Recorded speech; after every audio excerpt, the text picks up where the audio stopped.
The Mayo Experience. That Mayo Experience. That Mayo Experience. That Mayo Experience. Experience.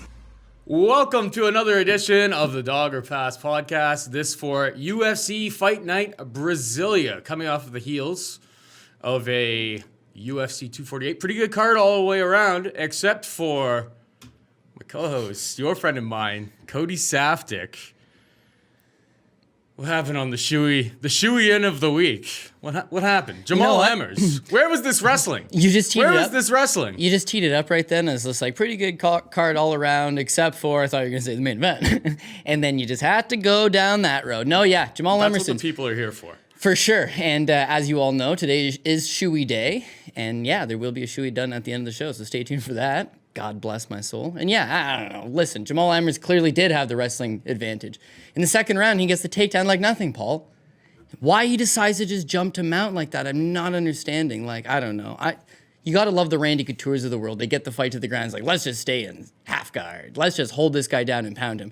Emmers got the fight to the ground, and then he just decided to got a little greedy. And then the fight comes back up standing, and he's content to just slug it out. And listen, mind you, I thought he won, but it was a close enough fight that, like, I told you guys that was our shoe-in, not a fucking split decision. Shoe-in. Yeah, so even if he did win the split decision, I'm not going to lie, I probably would have done the I wouldn't have. But I would have at least apologized. I would at least apologize in that, hey, this guy barely squeaked by. Instead, he should have barely squeaked by and at least lost. He lost the fight. So it is what it is, and I got to pay the piper now, Paul.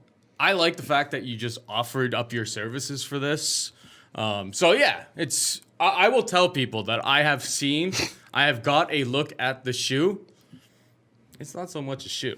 So stay tuned. So stay tuned to see what type of footwear Cody is drinking out of today. I'm sure it'll probably find its way to Twitter as a clip as well.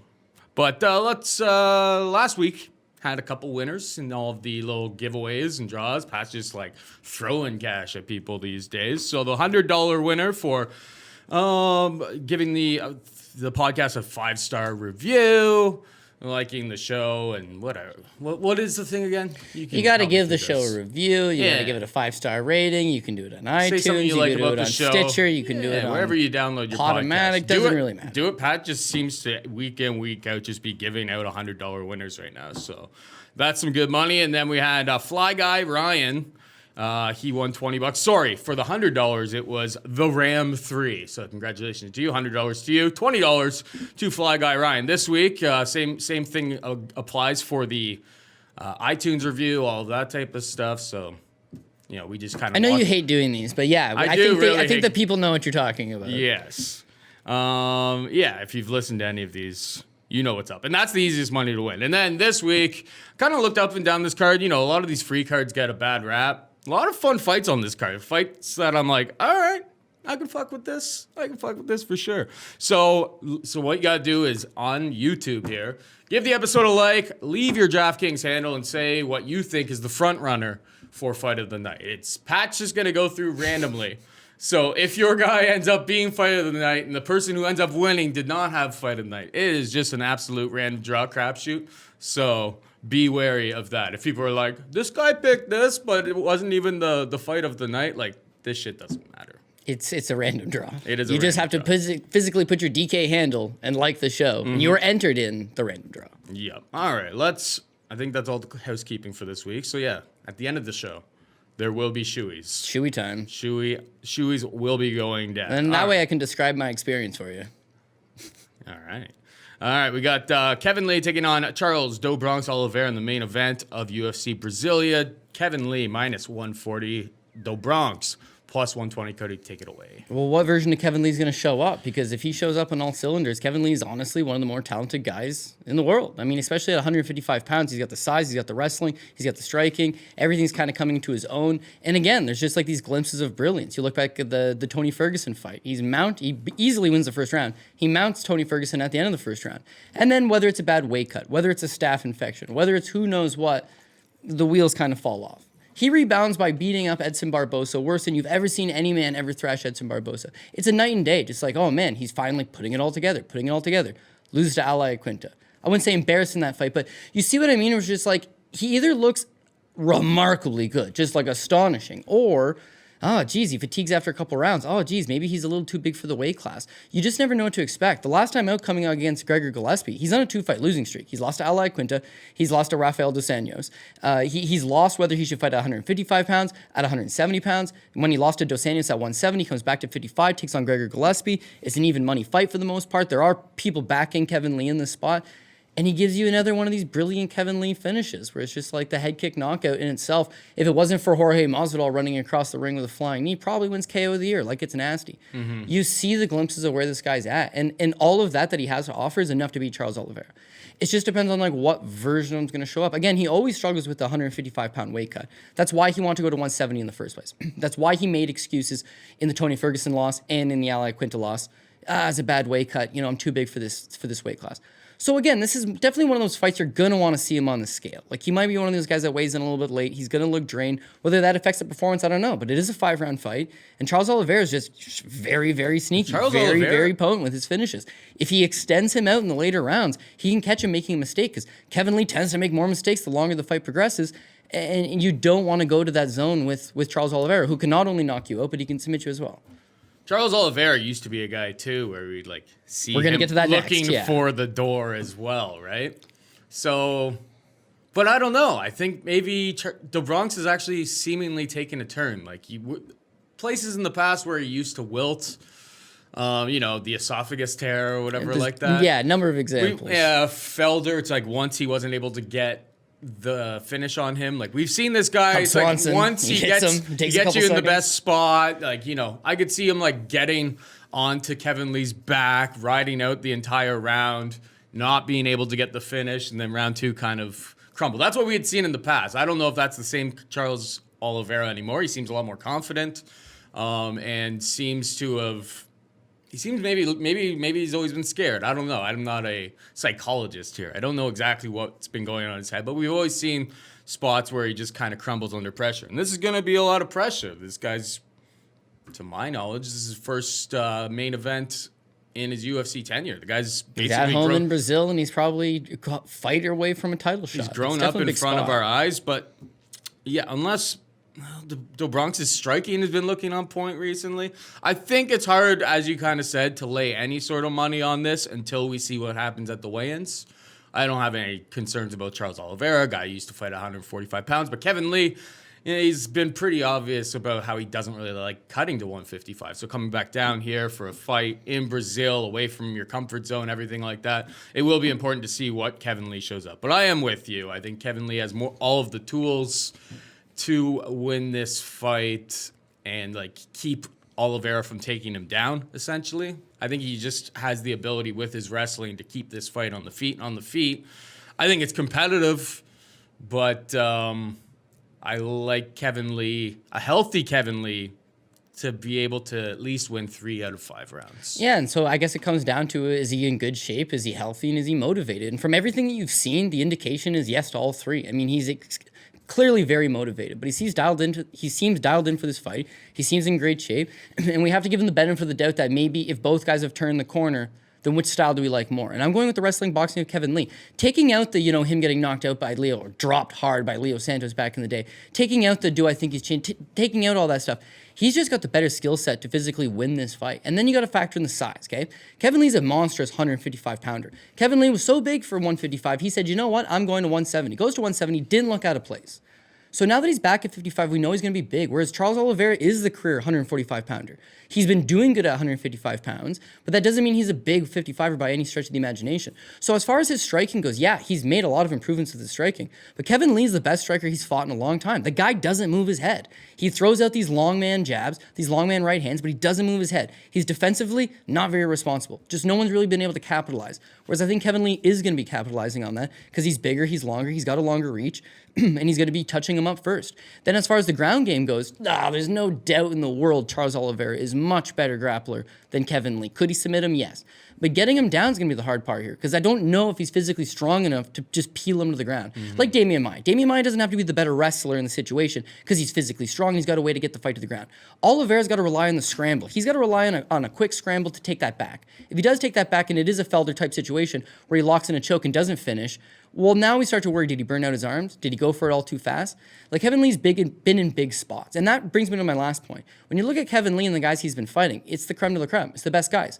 Gregor Gillespie, we all know about his wrestling acumen, but he was an undefeated prospect at least. Tony Ferguson getting ready to fight Khabib, the consensus number 2 guy in the world. A lot of people are backing him to maybe even dethrone Nurmagomedov. He's fought in Ale Quinta. He's fought in Edson Barbosa. He's fought in Rafael Dos Anjos, a former champion. It's all title challengers or champions, except for Barbosa, who's, a perennial top contender. Meanwhile, you look at Charles Oliveira, right? Clay Guida, Christos Giagos, Jim Miller, David Tamor, Nick Lenson, Jared Gordon.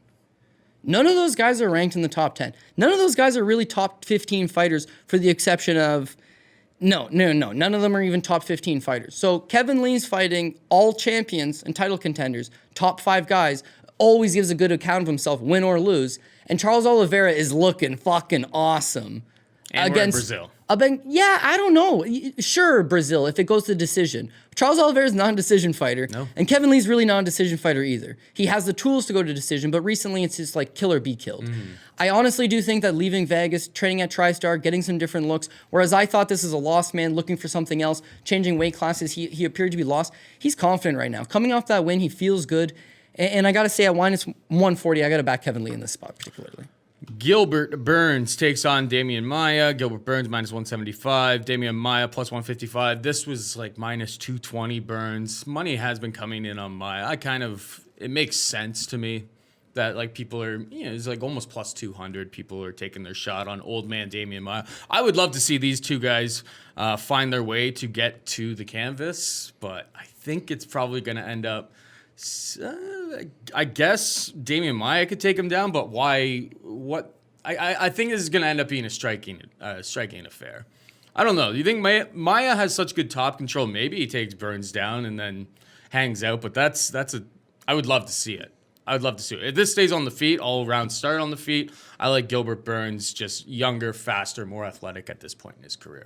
Yeah. I don't think it's a passing of the torch. They don't mirror the same style, but it's like Gilbert Burns should be the next version of Damian Maia, a guy that has worked on his striking lots, but his bread and butter is just get the fight to the ground, and his jiu-jitsu's leaps and bounds above everybody. Damian has been able to stay relevant in the UFC even at an advanced age, because of his ability to take the fight to the ground and have that much of a skill discrepancy over his opponent. But in this case against Gilbert Burns, even if you do say Damian Maia is a better grappler than Gilbert Burns, which I think there's a hard argument for that, it's just like at this stage, I don't think he's so much better that he's just going to hold him down. He's not so much better that he's going to submit him easily. Like, I find it hard to believe that he's just going to out-grapple him purely. And if it does stay standing, as much improvements as he has made, Burns has made a ton of improvements. So this comes down to the last issue with Burns. Always been the issue with Burns. Motherfucker gasses all the time. You just can't really have any faith in this guy to go a hard 3. The Gunnar Nelson fight, the Alex Oliveira fight, his grappling matches when he competes in gi jiu-jitsu. Damian gets slow in round 3 these days now too. Old man Damian. Yeah, and he's taking a thrashing and he's pushing a very hard pace, right? But you just don't want Burns for whatever reason to gas out. But if he does gas out, he's not getting knocked out by Maia. No. If he does gas out, I don't see him getting submitted by Maia. And by the time he does gas out, I do believe he'll be up 2 rounds. Minus 175. I wouldn't bet at 2-1 just because like Burns is on a roll right now. Yeah, he himself is confident as well. He's competing often. A playable level. But but 175 is way more playable. And I think that Gilbert Burns has the tool both standing and on the ground. I think you may be able to just continue to wait. Like it has been consistently. We'll see if it, keep watching that line, see if it keeps moving. You may be able to get like a 160, maybe even a 150 if people really pile in on the more proven and more well-known commodity among casuals. Yeah. And then the last point I'll make on Burns, something I do like about him is that at 33, he kind of had gotten into a rut. Like, he's not going to be a title challenger. He's getting a little bit older. Where's he at? And he's got the cardio problem. So what does he do? He just competes as much as possible. He had taken a grappling match at Gleison T-Bell, whatever. The point is, 1 month later, he fought Mike Davis, right? 2 months later, he competed in another grappling match. 2 months later, he fought Kunchenko. 1 month later, he fought Gunnar Nelson. And then since then, he's competed 5 or 6 times in high-profile grappling matches. He grappled Yves Edwards, Kazushi Sakuraba, Jake Shields, and Craig Jones all on the same day in that quintet, which you can view on Fight Pass, by the way. The guy's just competing often. He's in shape. He's staying in shape. That's going to be the key here, is that an in-shape Gilbert Burns is a dangerous man, and that we don't know coming into fights what version are we going to get. But the fact that he's competing a lot more often, we're getting a regular sighting of him, and he seems to be looking good and making improvements. Trains at a world-class gym. I think that he's got Damian Maia's number here. Renato Moicano moves up to lightweight to take on Damir Hadzovic. Moicano minus 340. Hadzovic plus 280. What do you think here? So I got Moicano all day, but I'm going to officially make this a pass in terms of betting purposes. I just think there's some question marks with Moicano. He's definitely the superior. He's definitely a superior grappler. Like if the fight does hit the ground, and it should hit the ground, he's got the wrestling chops to get Hadzovic on the ground. Moving up to 155 is a little bit of a worry there because Hadzovic can't wrestle at all. And if this is a man his size, then yeah, I have no doubt in the world that Moicano is just going to do the right thing, and that's take him down, ground him, and then either submit him or just do enough to win all 3 rounds. But with Hadzovic, he's fairly durable. He's going to be able to probably last the 15 minutes if he's just getting grounded routinely. And he's dangerous, man. He's got massive amounts of power. Massive amounts of power that I don't want Moicano, now coming up a weight class, to have to deal with. It's just a big Could price help tag. his chin, of course, to put on that, or to not cut that extra amount of weight, of course. Could hurt his like chin. He was very big for 145. So, like, the move up at this point in his career, he's 27 years old, something like that. Like, it makes sense. It does, yeah.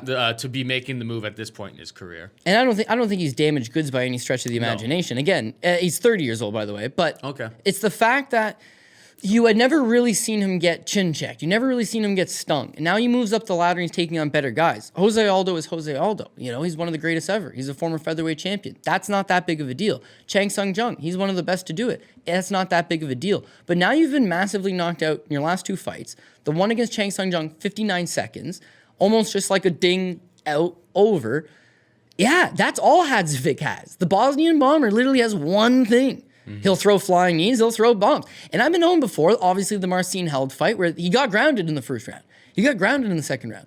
In the third round, Held physically, Imanari rolled right into the knee, but all the same, it's like he stayed in the fight long enough to be dangerous. The question marks on Moicano, because he's moving up, because he's on a 2-fight losing streak, because he got knocked out in both of those fights, tons of question marks revolving him. If he's minus 220, if he's minus 240, I'm going to play those question marks. We got banana peel pricing based on this matchup. He's 340. He just got knocked out in 59 seconds last time out. And again, Hadzovic knows what he's got to do here, and that's chuck bombs at this guy. Yep. So makes sense. I would have to say that the pick is Moicano, but the play is probably just pass on this one. We got my clubhouse leader for potential fight of the night for UFC Brasilia coming up next. I think most people's clubhouse leader. I would imagine this is going to be the chalk answer in the this week's giveaway. Johnny Walker taking on Nikita Krylov. Minus 135 Walker, plus 115 Krylov. This is a fight that has the best odds to get finished, I believe, inside the distance. For sure. High variance spot. I think any way you shake it, this is going to be pretty much fireworks. Both guys, I don't think have... Walker has went 3 rounds a bunch of times. Krylov doesn't do very much good work outside of the first 7.5 minutes. So maybe Walker takes a little bit more of a conservative approach rather than throwing spinning helicopter kicks and stuff like that. In this fight, like a Michel Pereira type of maybe a little bit more conservative. That would probably suit him well, but I don't know if that's in his DNA either. The only thing I can guarantee in this fight is excitement. My pick will be Walker. We're in Brazil, and I do give him a slight cardio advantage should this get outside of the first round. Yeah, so maybe talk me out of it, but I don't like Johnny Walker in this spot at all. In fact, I don't like Johnny Walker as a fighter. I mean, okay, you know when you just broke down and you said his best bet would be to take the path of Michel Pereira against Diego Sanchez. Obviously, don't get yourself disqualified, but have a conservative approach. Try to fight a smart game plan. Try to pick this guy up from the outside. I mean, we all know how freakishly long this guy is. Why couldn't he do that? He's not talented enough to do that. Fair. He is not some type of technician standing. He's got these explosive movements, these big flying knees, these big spinning back fists. It's flashy moves that just land right away. But as far as a technical striking battle goes, I just don't see it out of him. And Krylov, I think, is significantly better in the stand-up department, where they both mirror each other in that they're both quick finishers. They both like to go out there and get the quick finish.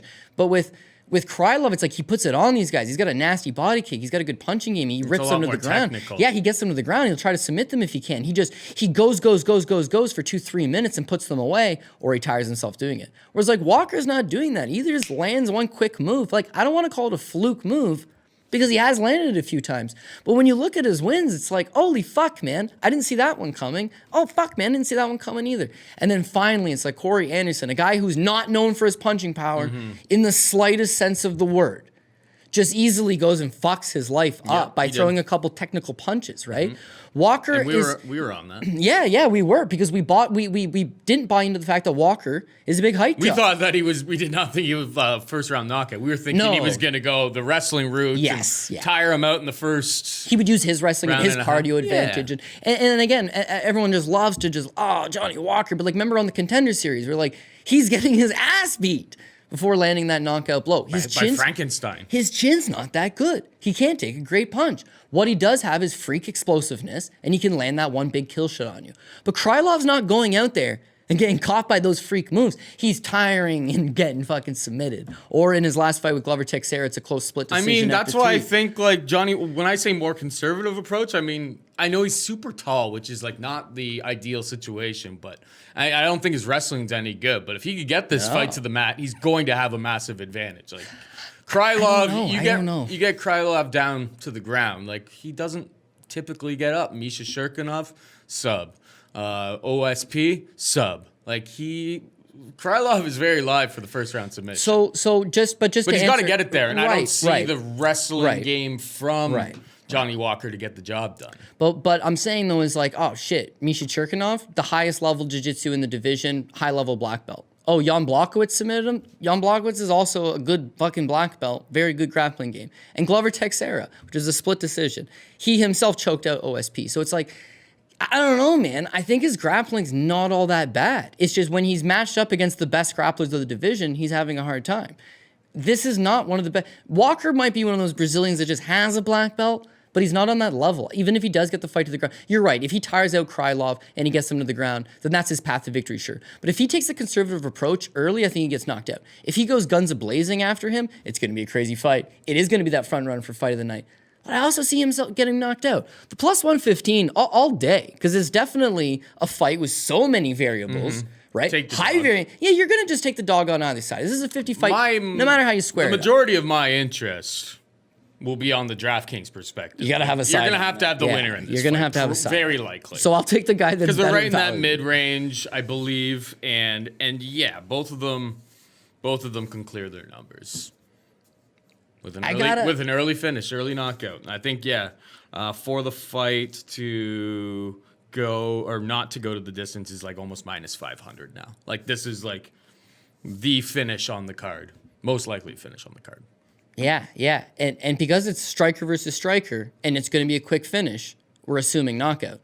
Krylov does not go get knocked out. Johnny Walker does. Like, I think if it's the banger that we all want it to be and we expect it to be, Walker gets knocked out. I think if it's not a good banger, just like we all expected Yoel Romero Adesanya to be some legendary fight and end up being a stinker, if it plays down that road, I still think he loses. It's in Brazil, so if it did go to decision, that's his little greasy trick. Only we just talked about it's minus 500. This fight does not go to decision. So I'm going to throw the judges out of it. Fair. I'm going to throw the Huva Mahea out of it. And I mean, Krylov always fights in enemy territory because they don't fight in the Ukraine, right? So I mean, like, when does he get the hometown games? He doesn't. So he's used to this shit, and I think he'll prevail here.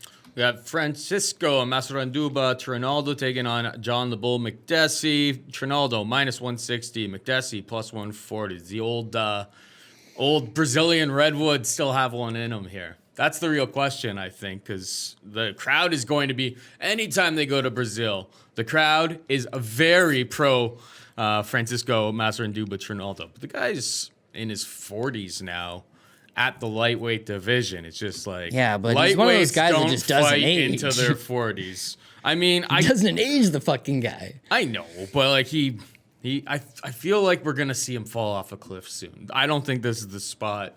Give me Trinaldo by decision, but he's gonna fall off the cliff soon. And it's gonna be a sad day, but not here. One more from the old Brazilian Redwood. I think that's what Massaranduba stands for. Oh yeah, it's a Brazilian tree. It's a Brazilian tree, but it was also a character on some TV show. And then apparently he looks like the character on some Brazilian TV show. He's the last of it. He's actually the last of a dying breed at 41 years old, because our three guys, Michel Prazeres, Gleison Tebow, and Massaranduba. The three prototypical short, stocky power Brazilians. They can grapple, they can strike well enough, they get the wins for us. Gleison fell off a cliff. It's all over for him. It appears that Prazeres has fallen off a cliff. It is all over for him. Massaranduba is the last one, man. And you know what? I feel like he's, as I said, he's the ageless wonder. He's not Yoel Romero by any stretch, but he doesn't look like he's slowing down. If anything, he's getting a little bit better. Mind you, at 41 years old, yeah, his cardio is going to be an issue, especially later on in the fight. If he doesn't finish Makdessi early, Makdessi kind of durable enough. You can knock him out, sure, but like he's fighting a very conservative approach game now, point fighting from the outside. It won't do him any favors in Brazil. And that's actually one of the key reasons I'm not betting Makdessi. Makdessi doesn't have the stopping power to put Massaranduba away. And he doesn't throw enough volume to clearly kick somebody's ass. So what he ends up being is in close fucking fights. And you don't want to be in a close fight with a hometown hero, Massaranduba, who, like you said, look how many Brazilians are on this card, but they don't get ovations like this guy. They love this guy. He gets popped for being a mid-card guy. He gets popped like every single time. Yeah, and listen, he's been in a lot of decisions as well. He knows what he's got to do to get the decision, but he's also, as far as striking goes, I give Makdessi the speed, I give Makdessi the accuracy. Massaranduba definitely has the power. Ground game, yeah, it's going to have to be Massaranduba. Taking down Makdessi is going to be a task, though, because he's always on his bicycle and he's always wheeling away. It is kind of hard to track him down. He's, again, fighting that smart. It's a smart way to get a victory. But if he's in Canada, I feel a lot better about it. I feel like, maybe the judges are going to say, guy landed 12 punches to Massaranduba's 8. He stuffed 2 takedowns. It's enough to win the round. But I think in Brazil, they're going to look at like, the place is booing because he's running away. And Trinaldo's landing the bigger shots. Again, when you look at Trinaldo, I mean, recently, been looking good. His last 3 fights, he smokes out Evan Dunham, who... way different style than John Makdessi, but again, probably the same level as far as skill and talent goes. But smokes him out with that knee to the body. It was just like, oh, damn. But this Alex Hernandez fight. Now, I put everything on Alex Hernandez. I'm sure that 40-year-old Massaranduba is not going to go out there and dethrone the young prospect. The kid's learned a lot since the Donald Cerrone fight. He's going to put it all together. And what do you have? Holy shit, man. Very competitive. It doesn't matter that Hernandez is a 26-year-old up-and-comer with wrestling chops and good striking and the athleticism and the speed. It doesn't matter. When you have this many fights and you're this savvy, you know ways to win. He loses that fight, but he gives a great account of himself and it's a close fight. And then he beats Bobby Green his last time out. Bobby Green fights way more like John Makdessi. He's quick, he's agile, he likes to stay on his back foot, he likes to fight from the outside, but he's a better technical boxer, much better technical boxer, doesn't kick as much. He was able to deal with that forward pressure. I feel like he's going to be able to do the same thing on Makdessi, keep him on his bicycle, and ultimately get the decision. So minus 160 Massaranduba, that's going to be the play here. We got Juicy Formiga, minus 160, taking on Brandon Moreno, plus 140. Interesting fight. No doubt. Juicy Formiga just kind of pulls it off every single time, it kind of feels like. But Moreno seems to be taking a really good turn. Like, I see his wrestling has actually always been actually pretty decent, but he seems to have the defensive wrestling kind of on point now, and he's going to have like the faster, more damaging shots against Formiga here on the feet. But Formiga's just like kind of that little squirrely little master. It's like every once in a while he just finds a way to get to like your back and stuff. He doesn't necessarily need to get a takedown, but like he gets a hold of you and then he finds that back and then you're in a whole bunch of trouble. I'm interested to hear your take. I don't have like a real firm one on this one yet. What about you? Yeah, I want to go Brandon Moreno. You know, I feel like he's the up-and-comer on the way up. He's been looking pretty good his last couple fights. He's definitely making the improvements. But ultimately, where is Brandon Moreno the best? Where do we love him the most? The guy's awesome in transition, in scrambles. His wrestling's okay, but it's the fact that he can scramble, put in a pace. You don't want to be scrambling against Formiga because, again, Justin Ortiz is the greatest scrambler in the world. But when you try to scramble against a guy that has that ability to take your back, he'll just body triangle you. And then you're not going anywhere. Moreno's got the cardio advantage. I definitely got the striking advantage, but you can't overlook the fact that Yusir Formiga's made a lot of improvements striking. He's got a decent knee from the outside. He's got a good right hand. He's obviously spent a lot of work and he can time throw working some like on that. spinning stuff because he's not worried about going to the ground. No, why would he be? You want to take me down Why on like would on he a be? failed spinning back fist? Like go for it. We'll play down there. Whereas Moreno kind of relies on his wrestling and his grappling and his fights. You know, he's down to strike with you, but he also wants to clinch up. He also wants to get you to the ground. He also wants to work you and push that pace. If he's too afraid to go to the ground with Formiga, then that takes one of his best tools right off the table. If he isn't afraid of going to the ground with Formiga, that might be his undoing. As far as the striking game goes, do I think that he would outpoint him in a 3-round fight in a kickboxing match? Good chance. Yeah, he's got the boxing advantage. Again, he's got the speed advantage, the cardio advantage. This is not a 3-round. Brazil too. Yeah, but it's not a 3-round boxing match. It's just that, you know, there's going to be clinch game. There's going to be grappling. You would have to assume the way both guys fight that's going to be a part of it. And therein lies the problem with Moreno is that if he can scramble out of these sticky situations, then good on him. But look at Joseph Benavidez versus Yusir Formiga's last time out. Formiga wins the first round. Not only that, all he has to do is he catches one Benavidez kick and he's on Benavidez's back. Yep. And Benavidez gets out of it. But it's just like a crazy transition. It's like, damn, Benavidez is one of the best in the world. Moreno's still young. He's still developing. That could be potentially his undoing. Is that a Formiga, if you're going to try to get into these clinch exchanges with him and these grappling exchanges with him, he's still one of the best guys in the division at that. So I have to say, slight advantage to UCR Formiga. And, you know, I don't love the minus 160 price tag. If I'm betting Trinaldo at 160 over John Makdessi, and I do like that, Formiga at 160 over Brandon Moreno, don't quite like as much. I might look maybe for a pass on this. This looks like a dog spot where Brandon Moreno could come through. But again, winning against Formiga in Brazil in a fight that could be tightly contested, probably not the easiest way. So Moreno could be looking at an uphill battle on the scorecards. And because I don't see him scoring that finish, could be in trouble. Last point on there is, you look, I think 2 fights back for Moreno, the Askarov fight. Askarov takes him out fucking 4 times, right? And ends up being a draw. Like, you don't want to be getting taken down. You get taken down once by Formiga. He's got the skills it's to a close problem. the show. It's a problem. And theoretically speaking, he's a better wrestler grappler than Askarov. So Moreno's still got a long ways to go. And even though he's making those improvements,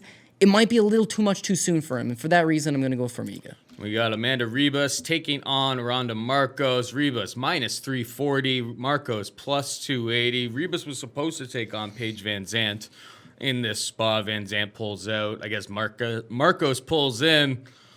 And I'm not going to lie, man. Like, I know Amanda Ribas, I don't know her credentials in terms of jiu-jitsu, like what belt she has. Black I know belt, that she's, okay, she is a black belt. I want to see the girls standing next to each other here because, you know, okay, so Ribas, I think, is a far better athlete, faster on the feet, in and out, in and out. I think that is her best way to win this fight. I find that Markos if this turns into like a greasy inside against the cage grappling fest, Markos is just very, very strong for the division. So I think she's very live at this price.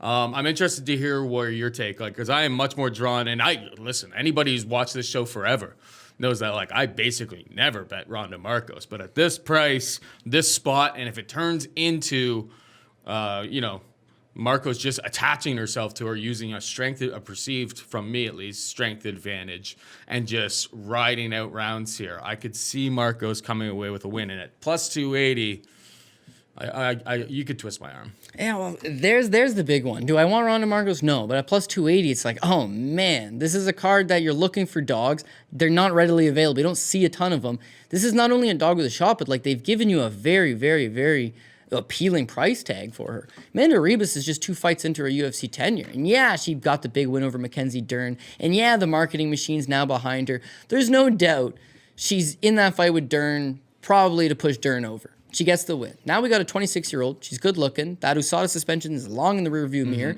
She's got the skills, black belt, good striking, good looking girl. Okay, we're going to market her. She would thrash Paige Van Zandt. This would be 5-1 if she was fighting Paige Van Zandt. But the UFC knows what they're doing. Van Zandt's on her last fight of her contract. She's not going to stay in the UFC because we're not going to give her what she's asking for. She'll likely just go to some other organization that's going to pay too much to set her up against cans. We're not going to do that. So let's give the shine over to Ribas. Paige, whether she's legitimately hurt, I'm sure she is. She gets out at the right time. She sees what's going on. Yeah, so Markos is coming in. I think it's like 5 or 6 weeks notice, so it's not exactly like massively short notice. But yeah, listen, the path here is that when you look at Ribas, it's like, okay, against Emily Whitmar's not all that physical and like way lower level of grappling, so she's able to submit her. Okay, no problem. Then the fight with Mackenzie Dern. Dern's just the best at grappling. Oh, jiu-jitsu's amazing. Like, she can't really strike, and her wrestling's no good. Right. So she can't get the fight to the ground. Yeah. When the fight would hit the ground, she was on her back, and she was trying to throw up arm bars and triangles. Unfortunately, Ribas is just smart enough to just stay in guard or get out of guard or avoid the submissions. And then as far as the stand-up goes, like Dern, again, has been working on her striking, but Ribas is just throwing 2-3 punches for every one she was throwing. She was landing a lot better. She actually showed to have some zip in her punches. But neither of those two girls that we just talked about present the same problems that Ronda Markos does, which is like, yeah, dude, she's nasty at bullying you in the clinch. Her wrestling, much better than Mackenzie Dern's, much better than Emily Whitmire's. She's fought in lots of experience in the UFC, right? Not like a Dern who's still developing, and a Whitmire who just came off the Ultimate Fighter. Like, this girl's fought the best of the best, and she's fought pretty much the who's who of the division, and as many people as she could. She poses a lot more problems. But as I say all this, Paul, this is the main reason I'm hitting a hard fucking pass. The hardest pass. I'm surprised you haven't brought it up yet. Ronda Markos debuts in the UFC. She loses to Jessica Panay. Then she beats Aisling Daly. Then she loses to Karolina Kovacevic. Then she beat Jocelyn Jones-Lybarger. But then she lost to Courtney Casey. But then she beat Carla Esparza. But then she lost to Alessa Grasso. But then she beat Juliana Lima. But then she lost to Nina Ansarov. And then she had that draw against Marina Rodriguez, not a loss. Well, that throws off everything. That throws off everything. Yeah, because a draw throws off the entire thing, Cody. Because after that loss, she beat Angela Hill. So you take that draw off, there goes back to the win. Then she lost to Claudia Gadelia. But then she beat Ashley Yoder. Now she's going to lose to Amanda Ribas. All jokes aside, though, when Ashley Yoder was able to take her down, she really struggled off her back against Yoder, who's a brown belt, and an okay brown belt. Ribas is higher level. She's bigger than Yoder, and she's got way better striking and wrestling than Yoder.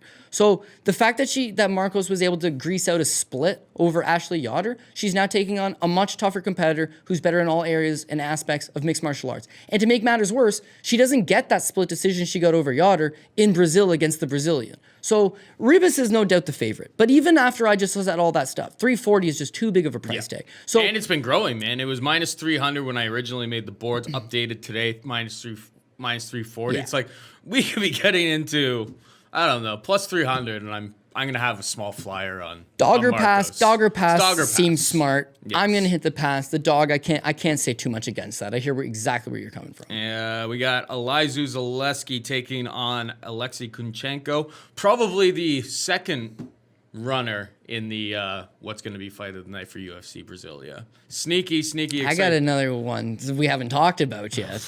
There's as I said, there's a bunch of it's actually a pretty good card, all things considered. Elizu Zaleski minus 130, Kunchenko plus 110. You got a hot take here? I can't get a good read on this either way. I mean, Zaleski dos Santos theoretically is going to have the output. He's going to have a slight speed advantage. I'm not going to say he's chinny. I'm not going to say that he can't take the punch.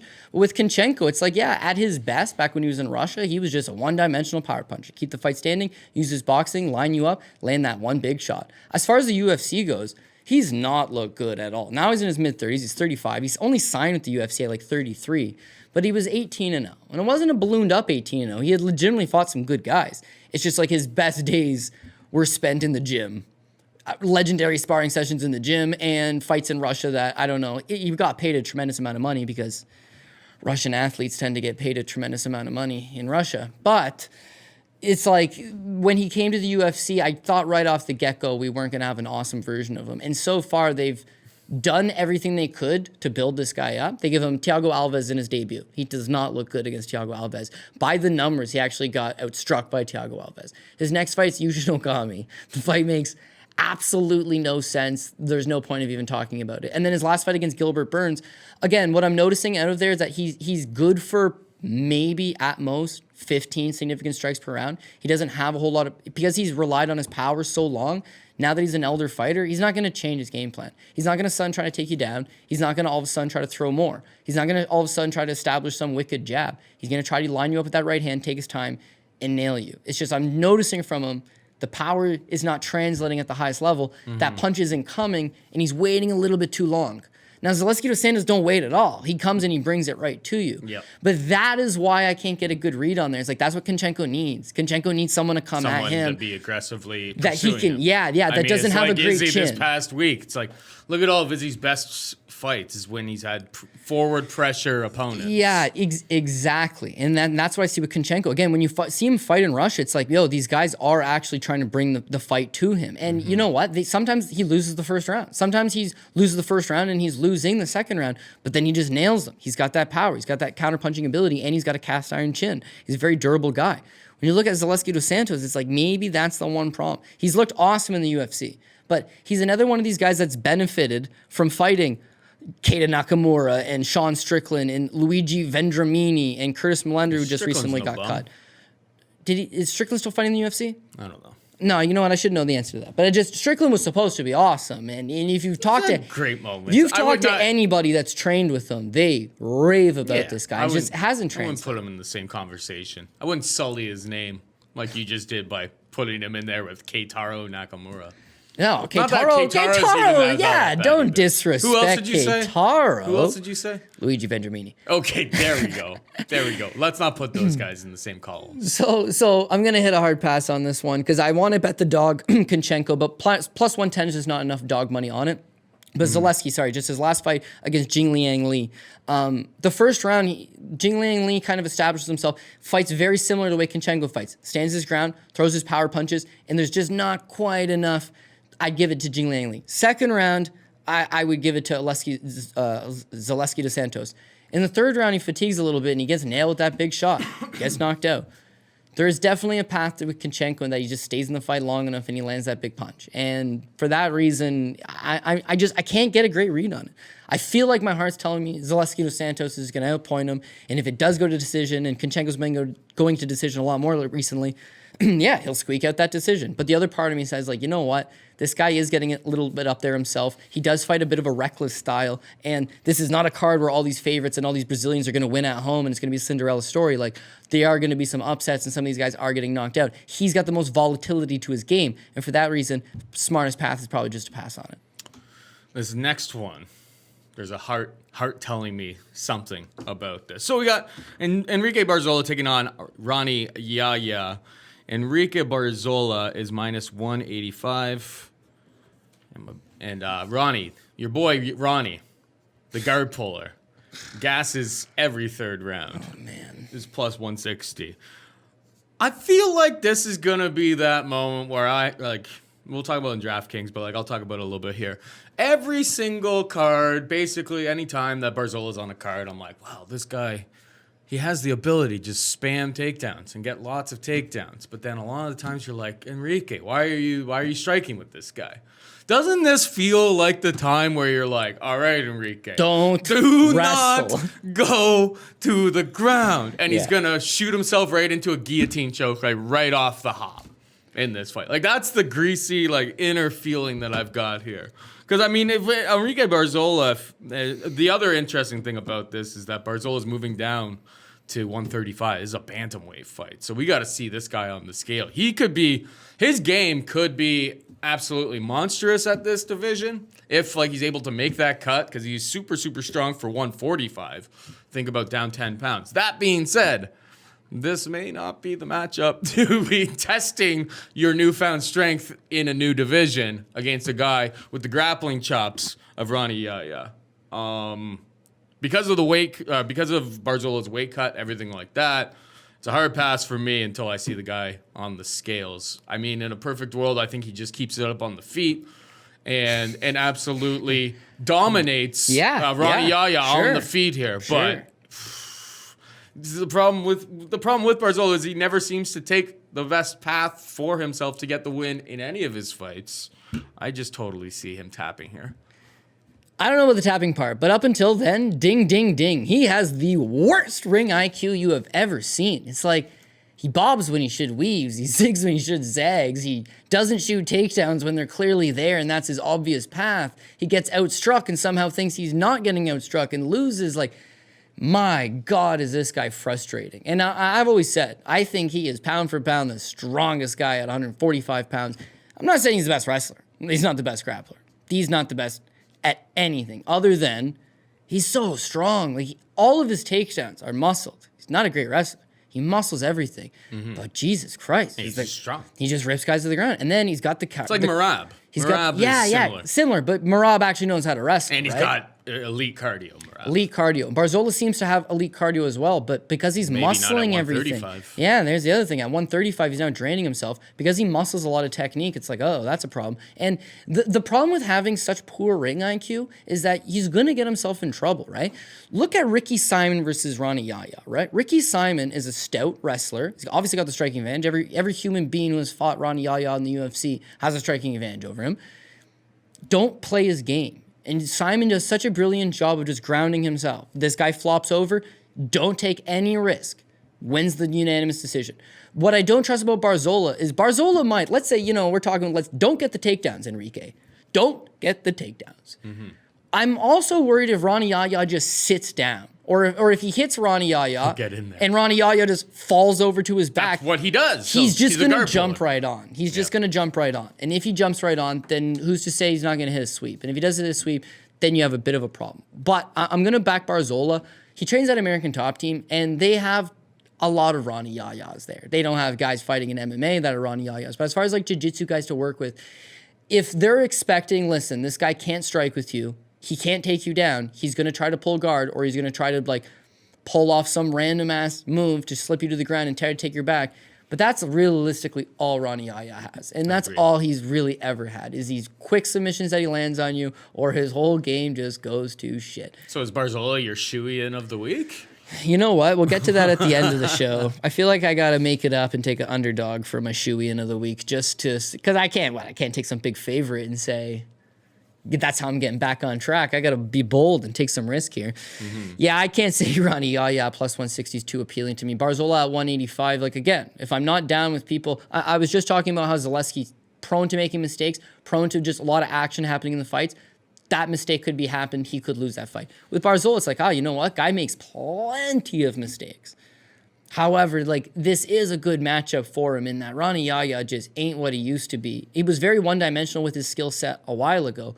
Now I got to think, the game is advanced. People have figured it out. They know exactly what's coming, and they've just got to act accordingly. Barzola seems like he'll be able to act accordingly. So I'm going to give him one more ride. 185 is not a great feeling to give the guy one more ride. But it's not like I'm losing on him consecutively. We had Movsar Vlov over him last time because we knew he would just make a bunch of bonehead decisions, and he did. And we knew that he wasn't going to be able to use his wrestling. He wasn't going to be able to use his wrestling. And you know what? To be honest, we're saying he's going to outstrike Ronnie Yahya, but let's be honest here. He can't strike for shit. He just throws a bunch of winging techniques. He's not a technical fighter. No. He makes up with that through sheer heart, determination, strength, and decent cardio. The problem with Ronnie Yahya, he's actually the polar opposite. He wins based on high ring IQ and a high level of skill that he has for you to make one mistake. Yeah, so again, and he's taking on a guy who makes tons of mistakes. I'm talking to a pass, but I'm gonna bet Barzola. So fuck it, let's ride with Enrique. I may go. We'll see what the props come out when they got Ronnie Yahya by sub. Yeah, rounds 1 or 2. Because in rounds 3, he's just gonna croak over and die. Yeah. If it makes it that far. Yeah, you eject from that bet if you have a live window to eject. He's not winning in round 3. No. Watch, he goes and wins in round 3 now. All right, we got Maia Bueno Silva taking on Marina Moroz. Minus 145 Silva, plus 125 Moroz. He got here. Yeah, I'm gonna go with Marina Moroz, underdog. I think Marina Bueno Silva. I don't want to say a bit of a hype job. Bueno. No bueno for me on this one. Silva. No bueno for Cody Saftic on this one. Yeah, I'm going to say she's a bit of a hype job in that she has not really been tested at any sort of relevant level. She has the win over Jillian Robertson. On paper, that looks good because Robertson's gone on to give a decent account of herself. But yeah, man, you watch the tape study on her and just there's not a whole lot here. So we'll start off with what's notable. So she wins a split decision. Never a good thing on the Brazilian regional. She wins a split decision to get on Dana White's Contender Series. Episode 1, 2018, that was the all-Brazilian episode. She takes on Maia Souza. She wins by ninja choke in the first round, right? Minute and 2 seconds in the first round. It's basically a modified guillotine off against the fence. But Maia Souza is 37 years old, shouldn't be in that spot anyways, has a largely ballooned up record, and just didn't match up particularly well with this girl. Now, coming into the Jillian Robertson fight, everyone says, oh, geez, she just landed a ninja choke. Who the fuck has landed a ninja choke since Dan Miller? Right? And it just doesn't happen very often. Maybe she's some great grappler, so she takes on Jillian Robertson. Now, on paper, if you're not going to bother looking at the tape on this fight, she submits Jillian Robertson. That's a nice feat. Jillian Robertson's a good grappler, good wrestler, another American top team product. Good little submission. But the fight itself is just her on her back almost the entire time, very clearly losing. 5 seconds left in the first round. She throws up an armbar from guard. And Jillian Robertson just doesn't really look like she took it too seriously. And all of a sudden she's belly down and she taps her with the armbar. Damn. And then she has not fought since then. there's just not enough. She's 6-0. She's 6-0. Bueno. Yeah, she's 6-0 and she has a couple quick submissions, right? So now I've been trying to like the people I do follow that had early breakdown stuff. It's like, what's their opinion on? And everyone's talking about how this girl's got her grappling. This girl's got her grappling. When you look at it, she's not a grappler. She's a striker. She trains out of shoot to box in Curitiba. My favorite fighter of all time was the one that like got her going in MMA, Cyborg, Evangelista Cyborg Santos, the original OG. Like she would prefer to throw strikes. She is a striker at heart. Her fights have been working out that they've been grappling. I mean, the first fight, Maia Souza just pushes her up against the cage. The submissions are just there, so she takes it. And against Jillian Robertson, her takedown defense doesn't look good, Paul. She gives up 2 very easy takedowns. She's being grounded for the majority of the time. She just happens to throw up that armbar. So that's not enough here. So now we're going against Marina Moroz. She hasn't shown any offensive wrestling. So for me, just to assume that she's going to go and take down Marina Moroz, I'm not seeing it right off the get-go. She's going to box. She's a coach for the Ukrainian boxing team, I believe. Right. I'm saying I don't know that Bueno Silva has the wrestling to just go out there and take down Moroz. So now I think she's going to revert to what she actually wants to do, and that's strike. And her shoot-to-box style of wild, loopy, punishing, aggressive strikes is not going to work well against Marina Moroz, who, as you mentioned, Ukrainian boxing team, wicked jab. And Marina Moroz is someone who got lost in her own career. She started fighting awfully. I mean, the Danielle Taylor fight, just so tentative, pulling on all of her punches, not committing to anything. It's like, oh man, just staying on the outside the entire time. It's like, you know what? This is definitely a broken prospect. And then she does exactly what she needs to do. She gets a camp change. She decides, you know what? What's the best camp in the world? American Top Team. And since then, it's been huge for her. Amanda Ribas is also an American Top Team. So she's had a girl in her weight class, been able to train for this fight, get ready, all those good things. Perfect. Like that first and foremost. But then her first fight with ATT was the Sabina Mazo fight. Mm-hmm. That fight's notable to me because she fights just way different than she was. That was the best fight. Yeah. She's pursuing takedowns. She's working in the clinch. Good point. Her striking Ribas, is way if they're better both getting from the ready outside. at the exact same time. Like that's a souped up version of Marina Bueno Silva, probably. I think it's an awesome person to work with, and then you factor in that Joanna and Jacek just fought last weekend, and you look on anything online, it's like the 3 of them are motherfucking drilling hard right? So I think we're going to get... Ribas looks in fantastic shape, but she's got a positive test on her record already, so I assumed she was. Joanna obviously looked in shape. It's like one has to assume, yeah, I get it. Training at the same gym doesn't make you that fighter. I totally get it. I mean, she's positioned herself the best way to win. She's still only 27. We forget that when she was faltering in the UFC, she's still 24, 25, training in Ukraine still. Coming over here now... Yeah, the last thing is that, okay, she's had a broken foot, she's been off a year, but I can't let that narrative defeat me on my dog play. So I honestly do think that Silva's also been off a year. Let's just say that both writes itself off. It's at 125. Moroz was a career 115, but again, young, developed, looks better at 125. Cardio keeps at 125. It's going to be dog or pass, but I'm saying this one, I'm not just going to hit the hard pass on. I'm going to take Marina Moroz at plus 125. Sounds good to me. We got Bruno Silva taking on David Dvorak. Bruno Silva minus 120, Dvorak plus 120. Any hot takes, any hot leans, anything on this one? Yeah, I would say this is my sleeper pick for fight of the night. This fight, you don't have to do a shoey every single week. No, I'm saying, whoa. I'm saying fight of the night. You're like, maybe I want to do a shoey every single. Oh, no, you're not. Trust me, I don't. This would be your fight of the night. This is a real sneaky call for fight of the night. That's what I'm saying. Like you were saying, there's a lot of fights that are flying under the radar, stuff that, you can get excited about, but what's going to be fight of the night? That's the question for the DK dollars. I think a lot of people are going to say Johnny Walker, Nikita Krylov. I think you made a great point. Zaleski versus Kunchenko could be a very good fight. I could see Barzola versus Yahya being a good fight. I mean, the main event could be it. That's again, a very delivers. big fight. Yeah. And the Burns versus Maia is just a weird style clash. It could be very boring, but I mean, hey, dude, theoretically, it could be a great fight. Mm-hmm. I think this one's largely fighting under the radar. This David Dvorak guy is wolf, man. He goes for it. He's very green. For a guy that's got 20 professional fights, it's like he's just still winging it. But he's got some skill. It's very hard to get a read on how good is that skill going to translate in the UFC. If you're fighting lower level guys, that's fine. And maybe Bruno Silva's a lower level guy that he's going to be able to shine against. But man, I mean, 17-3. Of those 17 wins, he has 15 finishes. He's on, I think, a 13-fight winning streak, and he's finished like his last 8 opponents. The guy just goes for it. His striking's like sneaky. He's got good hand speed. I don't think he sets it up particularly well, but his hands are fast. He hits you with a counter, the one you don't see coming kind of thing. It's like he's good at that because he'll just bait you into this crazy style, high-paced fight. You get into it with him. He counters you, it hurts you. His wrestling, not very good. The problem is a lot of guys don't want to stand with him, so they'll try to take him to the ground, and herein lies the problem. The guys trying to take him to the ground are so fucking shit that they'll just pull him on top of them, and then he submits them. So, like, his ground game looks good because he's submitting guys, and his striking looks good because he's knocking guys out, but he legitimately has not fought anybody. He really hasn't. So just quickly looking at his record, it's all laced 0-0, 1-0, 1-1, 12-9, 13-10. Okay, let's just skip forward to the only guy with a good record on his resume. That's his last win, Arsen Tagabov. I watched his last 4 or 5 fights.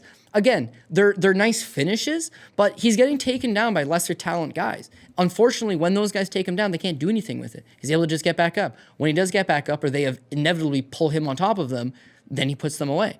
That Arsen Tagabov is 16-2. He submits Tagabov in the second round. On paper, again, looks good. Tagabov is just like him. His record is completely littered with can-level opponents. This guy's fought his entire career in the Czech Republic. Paul, if I put you on the spot and I was like, name the best regional scenes in the world, right? Czech Republic is not coming out of your mouth. You can guarantee, remember that Romanian scene, real skis. That's fair. That was a bad one. That would be in the woke category.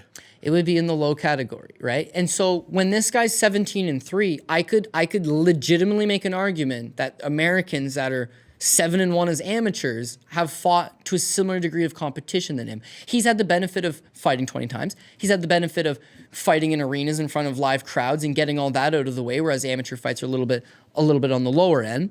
He's had that.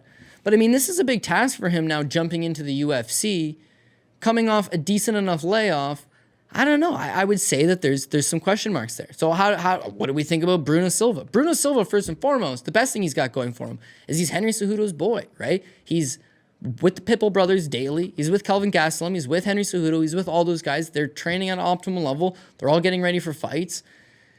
It feels like he's in good shape. You look at any of the stuff online, I mean, physically, he seems fine, right? His record, not that bad considering at least he's not fighting these random-ass guys in the Czech Republic, right? He fought to a draw against Casey Keeney in LFA, right? The fight with Kenny, he drops him in the first round, gives a good of a thumbs up. The second round, pretty close round. The third round, probably a 10-8 round against him, which is why it ended up being a draw.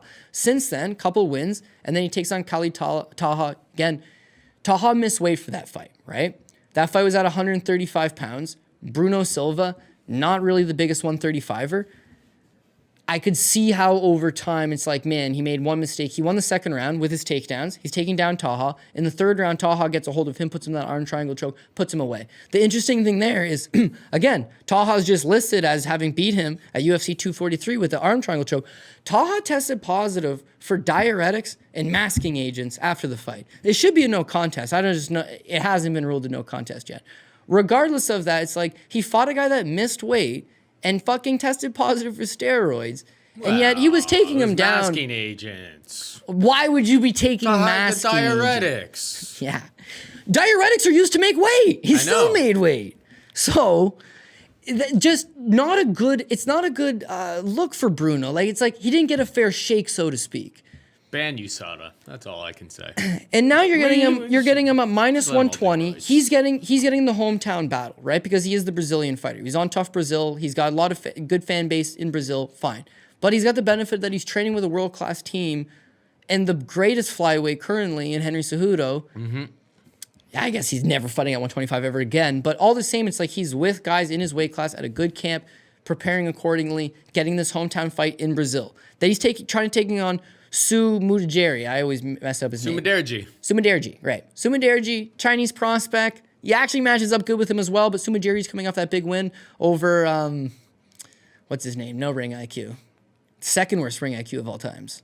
Why am I blowing this? I don't want to look it up either. Yeah, Andre Sukmantath. Yeah, so he's coming off the win over Sukmantath. Maybe a little bit of momentum. We're sending the Chinese prospect over to Brazil. Now he pulls out, and you sign this random-ass Czech Republic fighter to come in on 3 weeks' notice. He hasn't fought outside of there. He's now coming over to Brazil. With all this coronavirus stuff, I would say leaving Europe and coming over to South America, it's just delays and waiting at the airport and stress and this and that. And now you're making your UFC debut, bright lights, different foreign country. And what, you're going to knock this guy out? Like, he's got a decent enough chin. But the main thing is, the reason I'm going to take Bruno Silva is he's got the wrestling advantage. He's got the grappling advantage. He's just got to be smart enough to realize, I can go and take this guy down. I'm going to say David Dvorak, sorry, not Radek Dvorak, the former Edmonton Oiler.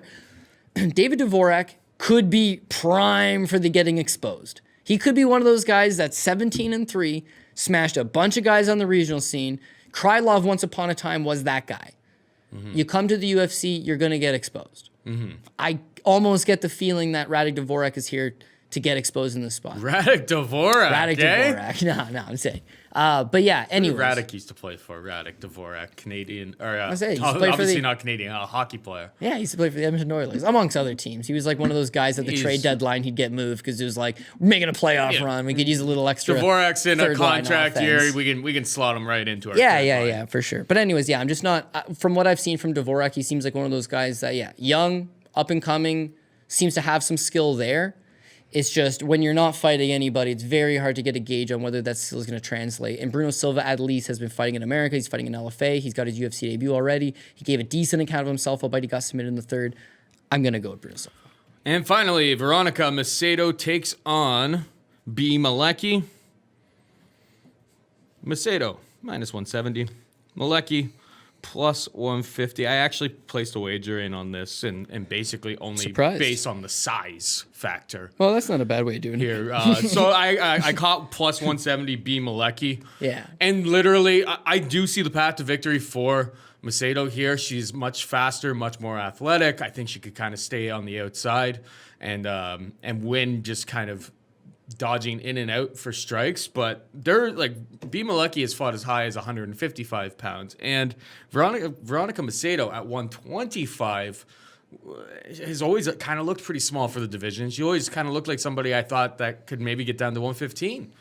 And so I think there's like a 10-inch reach advantage or something like that massive, here. Yeah. Like, it's massive. So at plus 170, just based on it being a greasy women's bantamweight fight, I figure I'm just going to take the much bigger woman at plus 170. And maybe Cody will tell me how bad my bet was. I didn't really put much more thought into it than there could be a big strength disparity. The fact that there's that big reach advantage allows her to stay way out of range from Macedo. It's a matter of whether Malecki can kind of get in and just kind of dominate in terms of strength and whatnot. So that was my mindset on that one. I came to the conclusion of a hard pass, solely because as much as Bia Malecki's got a lot of narratives going for her, she's got a lot of variables and potential red flags in this matchup that play towards her. But like, she is unskilled, man. She's very 1-0. Oh, yeah, but official record. She's a Swedish Muay Thai champion. It's like, man, how many girls in Sweden fight at 155 pounds? Like, who is she fighting? Who is she fighting, Paul? Then she comes on the Ultimate Fighter. Daniel Tamor is also a Swedish Muay Thai champion. Bad Tamor, I believe, has won a couple of those Swedish Muay Thai belts. Yeah. And it's one thing when you're all of those guys. Hey, for anybody listening, being like, hey, how many Muay Thai champions? I have 0. And all of those people, any person with one of those belts would absolutely kick the shit out of me. But this is all relative. Yeah, Bia Malecki included, because she's actually fucking bigger than you. She's 5'9", and you're 5'9" at most. You tell people 5'10", that's such bullshit, Paul. Stop lying. I am not hard. Man. At my old age these days, I am not hardened. I am not a hardened individual by any stretch of the imagination. You usually call me one punch Paul. It's like, let me tell you, I don't punch this. I don't pack the same punch anymore. You know what? That kind of modesty is exactly what you're trying to tell people so that they fooled in and fucking come at you. And you're just going to Yoel Romero, just fucking do this. And then when that one punch comes, baby, oh, buddy. Mm-hmm. Oh, buddy. Okay. So Bia Malecki not only fights at 155 when she's a Muay Thai fighter, she comes on the Ultimate Fighter at 145 pounds. She's large. She's not just that she's weighs 145 pounds. It's like 5'9" for the weight class. It's like she's tall and she compacts it pretty well. She's long, she's rangy, but her takedown defense is no good. Her ground game is no good. It's a work in progress. We saw her get her winner last time out, her UFC debut against Santana, but it's like, man, what a weird fight that was. Like, neither of these girls should be in the UFC, but we're in Europe and we want to put this thing on to get the hometown the fans going. So we're going to give her a matchup. Now we got to give her a second matchup. She's one of these girls in the division that has no option. She can't fight at 135. There's no way she fights at 135. Her fighting at 145. It's fighting at 135 here. No, it's 145, isn't it? Look at Tep. Oh, sorry. Yeah. That's why I think it's weird. It's just like Macedo's super. Like the only time we've seen her, at least in the UFC, at 135 is like Ashley Evans Smith absolutely just ran train on her. Yeah, you know what I was getting confused of? It's a two-weight class jump, but that you don't realize, right? Is that yes, Macedo comes to the UFC, she fights at 135. Right away, we're just like, holy shit, man, this girl's tiny. Yeah. So then she drops down to 125, and we're like, holy shit, man, she's tiny. And she lost to Andrea Lee and Jillian Robertson, both at 125 pounds. She beat Polyana Vienna, which was a quick armbar, at 125 pounds. It's after that. This is the most concerning of all of it, right? The Ariana Lipski fight. She was supposed to fight Ariana Lipski UFC on ESPN 12, right? She pulls out citing severe headaches, right? Mm-hmm. The talk is that it's post-concussion syndrome. She's concussed. She's got these massive headaches. She took off, I don't know, they gave her a month. I don't know why they rebooked her a month later. But they booked her a month later against Amanda Lemos at 115 pounds. Perfect. Mm-hmm. She's finally going to get her 115-pound fight. She pulled out, I think, the day of the weigh-ins with severe headaches. So she learned that she wasn't able to make it. So then rather than I don't know. I think she has. I think she's got fucking. I'm not gonna say damaged goods. She's like 24 years old, but I'm saying she's obviously having something. Like I don't even know if this fight's gonna happen. I mean, if you pull out the day of the fight, I don't know. When you're cutting weight, I can totally see the migraines being a byproduct of that. I think it was day of weigh-ins. I don't remember her weighing in. I just remember her pulling out and having the migraines. And then that's 2 fights consecutively. They had booked her within a 6-week span, and she pulled off both of them, citing these migraines. 2 different opponents, by the way. It wasn't like they rebooked her against Lipski and she pulled out. They rebooked her in a completely different matchup against Amanda Lemos, and she again pulled out. So now she's getting this fight with Bia Malecki, and then again, this is where the problem is. She was gonna fight at 115. You know what? I'll fight back up my original 125. Nope, I'll move up to 135 against a girl that's coming down from 145. So yeah, you mentioned the 10-inch reach advantage, and there's a massive height advantage. I think it's like 5'4" versus 5'9", so 5 inches there, 10 inch in the reach advantage. The striking, even though there's a massive speed advantage for Macedo could stay on the outside and outpoint her. It's like, what if they clinch up and then it's like knees in the clinch or like elbows in the clinch, or Bia Malecki just uses her size to get a hold of this girl and just wear her down. Fight doesn't go to the ground. It's just a clinch battle. Aren't you going to take the girl that's twice the size, who, because of her Muay Thai pedigree, loves being in the clinch? That's where she's most effective. And she's taking on a girl that's just pulled out of consecutive fights with concussion issues. So it's a massive, massive, massive red flag. And whereas I wish I was more courageous like you, I would say, yeah, geez, Bia Malecki is the play. She's plus money. Pass, baby. There's so many variables on here, and they're all favoring her. It's just like when you tape study here, you're like, I can't put money on her. Are you kidding me? I know. Could she win? Yes, but she is not the more talented it's like fighter. Even in her last fight, going against like people like versus not Dudu Santana, whatever. Dudia Santana. Whatever. Dudea. Yeah, like even in her last fight, you're just like, well. We watched tape and it's just like, oh, this is like real stinky. But it's just like, yeah, the amount of like physical advantages she has, she shouldn't be such a big underdog, in my opinion. Maybe Macedo just absolutely dances around her. I'm totally prepared for that to happen, but I just thought at the price, I mean, I thought I had to take it. Yeah. And another part of the reason where I'm just like really trigger shy in her particular is she comes out of the Ultimate Fighter and she says, you know what? I'm going to link up with my old castmate, the only girl that's my size, a good training partner, Macy Chiasson. Macy Chiasson's also one of these girls that is just big, right? When we break down her fights, we're never like talking about her skill set. Mostly she's just got big size for the advantage.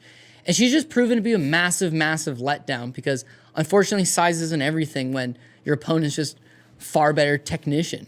And in Macedo's case, training at Fight Factory Paris, which is known for producing Francis Ngannou, but you can't think about just that heavyweight. Like, they've produced a lot of lower level guys. Taylor Lapillus, obviously.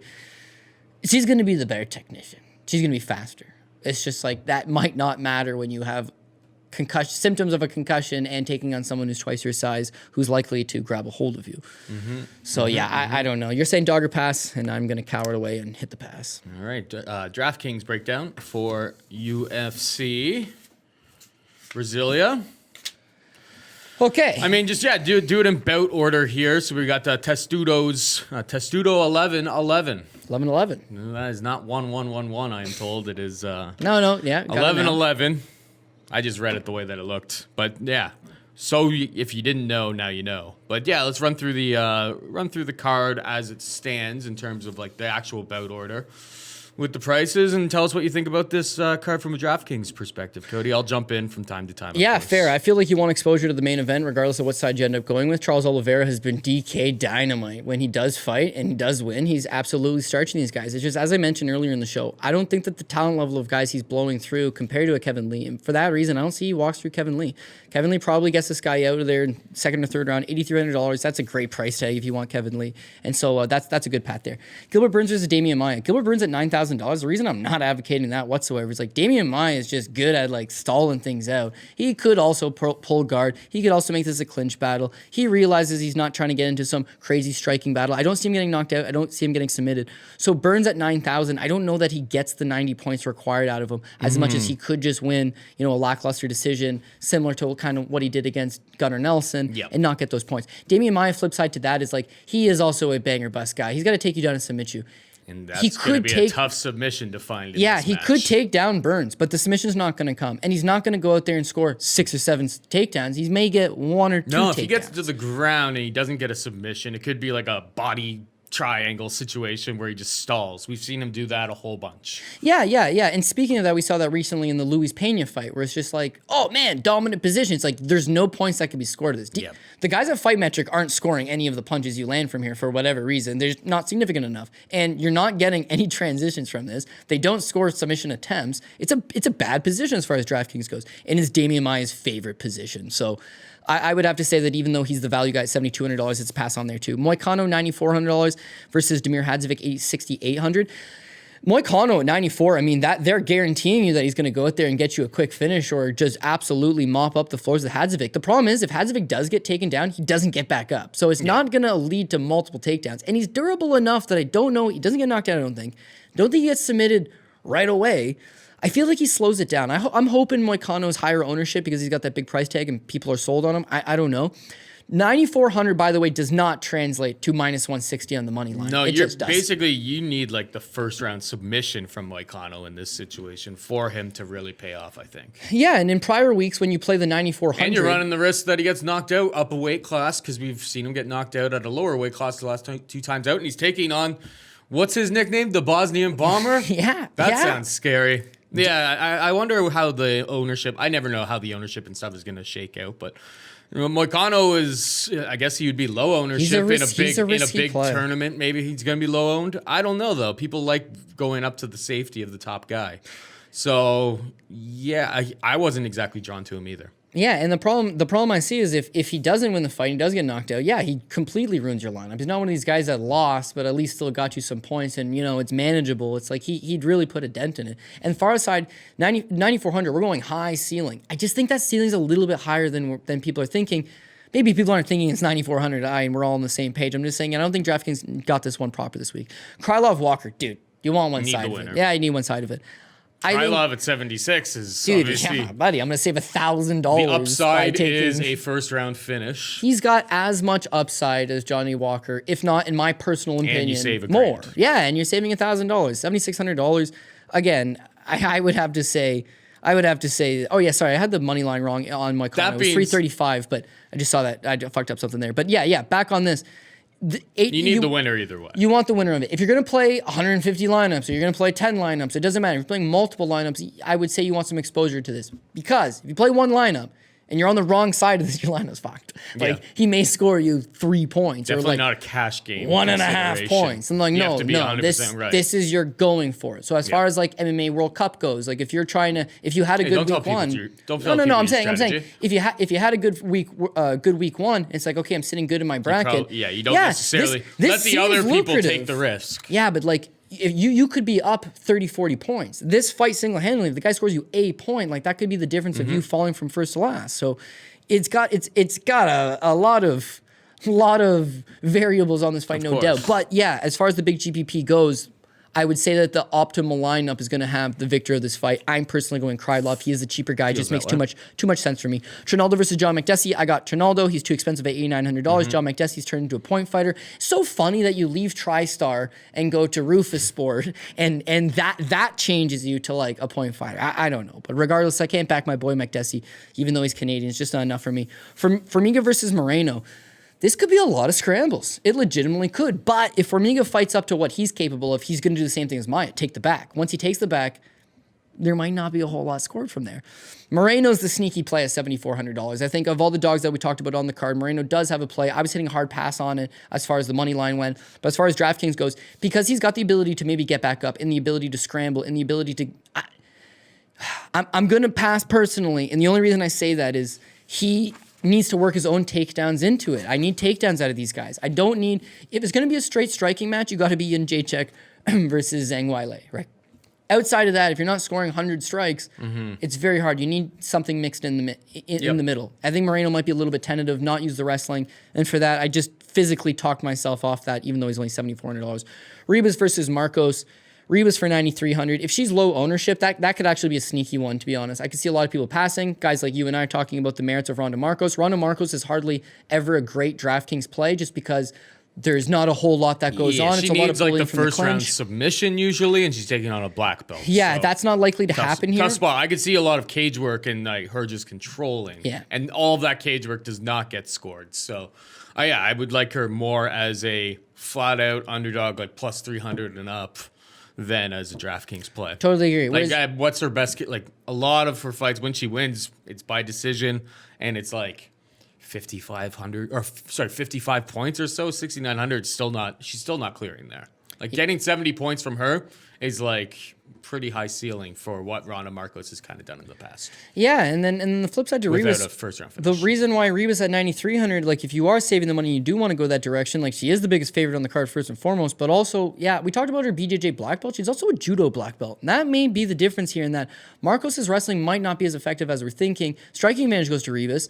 As far as Markos likes to just grab a hold of you and clinch with you, if she's getting dumped on her head, totally different game. Ribas has the skills to submit Ronda Markos. I don't think that the true is opposite. So I'm going to have my look on Ribas. Maybe I'm going to retape study that one as far as DraftKings goes and see if I can gain some type of advantage. Zaleski dos Santos versus Kunchenko. Like I should tell you the play is Kunchenko, $700-$800. You could land that punch. Issue is, we've seen in the UFC, the punch ain't landing. He's not throwing enough. He's 35 the now. just isn't high enough. Remember that picture we discussed on the show? And it's fucking 6 Russians. And they are jacked to the tits. Ivan Shirtikov? Shtyrkov. Whatever his name. Shtyrkov, right? You know. And it's just like, oh boy, what is happening here? We've got Andrei Korshkov, former Bellator champion. We've got Alexei Kunchenko. There's my greasy theory of the week. Kunchenko was a fucking world beater in Russia, where they do not test for steroids. Now he's in the UFC, he's 35, he's clearly lost a step, man. His punching power is not what it used to be. His output's not what it used to be. He is not who he used to be. But it's still a pass. Like, it's just, there's not enough, I can't... Zaleski has a high...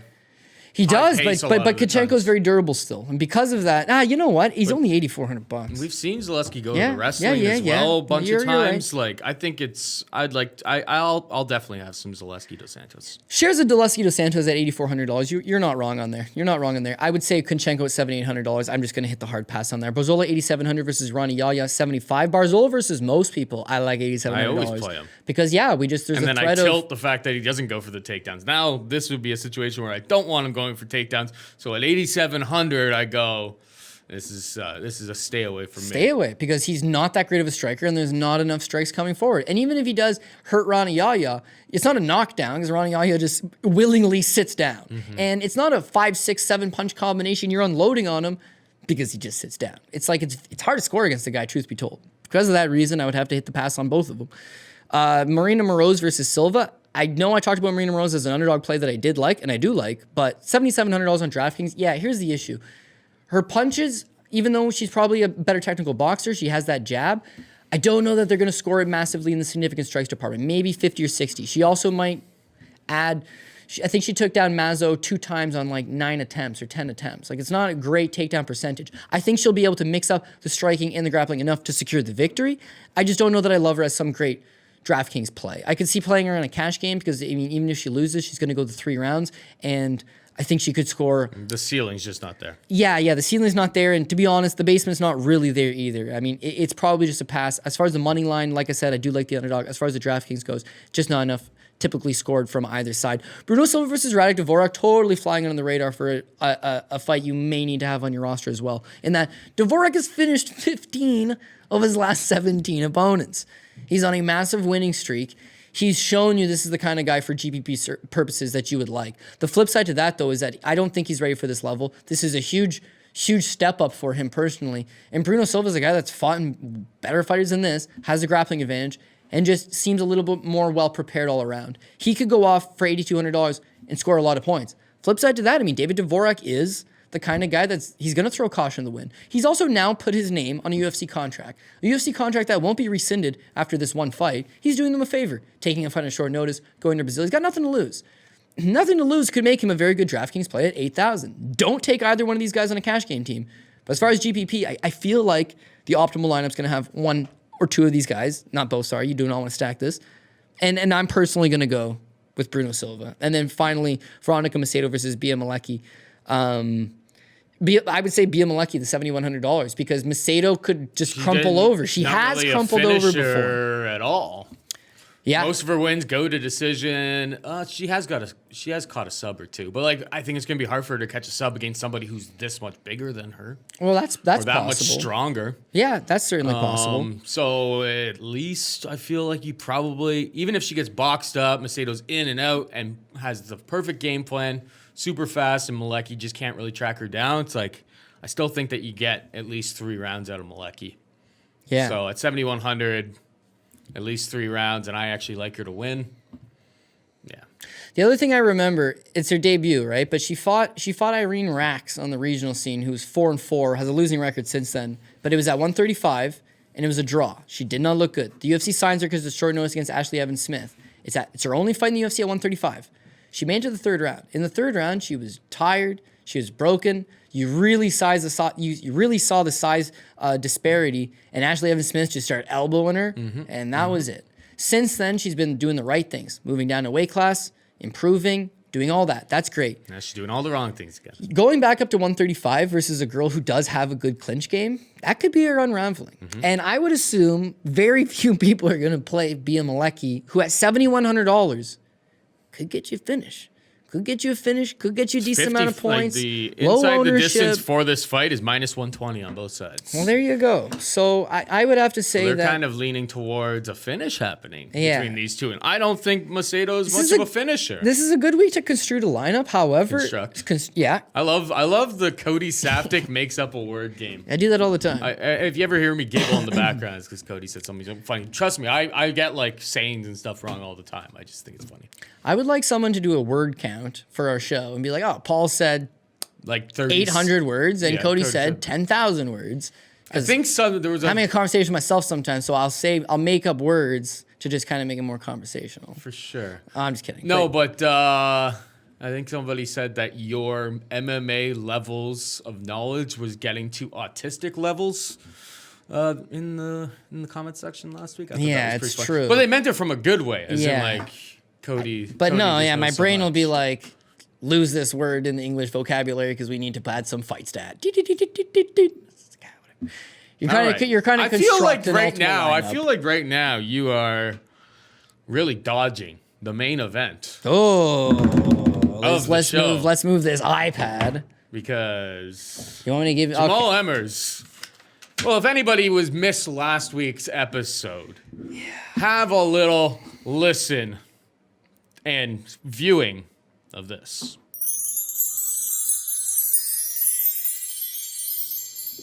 Jamal Emmers is my DK shoe-in of the week. I think he's gonna fucking score big here, man. That's a boot, though. Nobody can see it. Oh, okay. not too sharp. Then why did you fucking say it was a boot, Paul? They might have believed it. Is it a boot? It's, You know what? It's a low cut. It's a high cut shoe or a low cut boot. I don't know which. I'll tell you. Let's make it interesting. the glass If half full Jamal or empty? Emmers loses, Oh God. obviously a possibility he does. If Jamal Emmers lose, and I made him my DK shoe-in of the week, I'll fucking do a shoey out of this boot. All right, shoey next week's episode. If Jamal Oh. Emmers loses, and trust me, Paul, Well, you're not spitting in it, first of all. I know a shoey, you got to get the guy to spit in it. Fuck that. I'll pour a beer and then drink it. So, what do you have to say for yourself, Cody? Well, I was bold on the proclamation that Jamal Emmers wouldn't fight an unbelievably stupid game plan. Pretty much everybody that broke down this fight mentioned the fact that this guy stands entirely too long and doesn't use his wrestling when he should. But I just thought, hey, he's going to change. Because obviously he's not going to beat Giga Chikadze in a striking match. You know what he almost did? Maybe it was a bad beat. The thing is I was obviously bold. You just watched the clip. I was obviously bold in saying he was going to win. So yeah, regardless, like a split decision win that would have gone his way, if it had gone his way, it doesn't matter. It was a bad play. So I know I had a boot on the show last week. You know, and I want to do it. It was kind of a high cut shoe. Yeah, it was kind of like boot. bit of both worlds. So you didn't even really bring a shoe this week. Are you I was gonna? gonna Are you bring gonna a reveal shoe. it? I was gonna bring a shoe. You're delaying again. Let's get to it. I was gonna bring a shoe, and then it dawned on me: who made the shoey popular amongst our fan base or amongst the Twitter universe? Who made the shoey popular? Taitu Vasa. Who's motherfucking dead to me? So I'm not doing no shoey. I'm gonna do A booty. a booty. Right? We're doing a booty. We're gonna take a Miller High Life because clearly this is fucking me living my high life, Paul. Yeah. And get a little sip off this bad boy because it's a tall boy. Ooh. And yeah, I don't know why this became popular. You spent some time in New Zealand and what? New Zealand and Australia. This was not a thing. I can tell you, this was not a thing. This was not a thing. Oh fuck me! All right, Whose boot is that anyway? Like, it's my boot. What am I gonna drink out of somebody else's boot? Not during the coronavirus outbreak right now. I would hope that Can you you get Corona off a boot? I mean, I just want to make a mess. Don't tell Pat about this. depends on where that boot has been.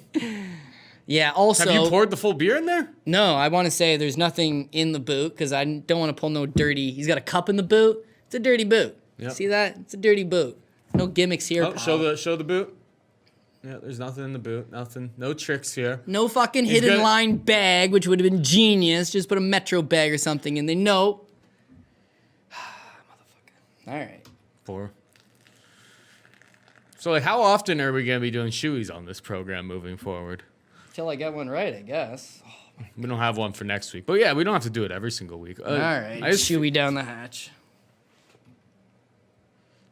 Cody. Yes. That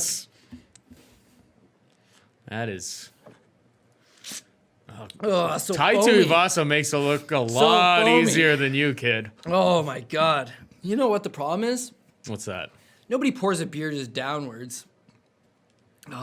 You know what? Nobody drinks out of a shoe, typically. That's what I would say. That's the problem here. Yeah. No, it's just very foamy. Did you finish that? Uh-oh.